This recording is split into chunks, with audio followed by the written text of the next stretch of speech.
بتعداد فاق 500 رياضي ورياضية لصنف الأشبال، احتضنت القاعة المتعددة الرياضات بالنعامة فعاليات البطولة الوطنية للكاراتيه دو المنظمة من طرف اتحادية الكاراتيه بالتنسيق مع مديرية الشباب والرياضة وكذا الرابطة الولائية، وقد عرفت حضورا للسلطات الرسمية وعلى رأسها والي الولاية وكذا إقبالا جماهيريا كبير.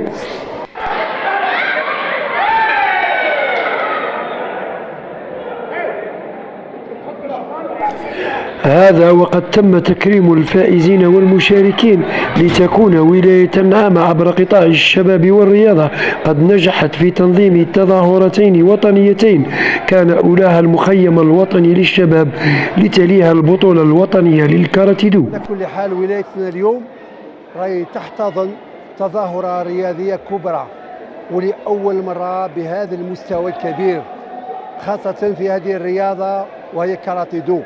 على كل حال نشكر الاتحادية الجزائرية لكرة طبعا الكاراتيه على تنظيم هذه التظاهرة على مستوى هذه الولاية، رغم انه كما نقول في السابق كانت هذا النشاط يختصر في ولايات كما نقولوا معينة فقط.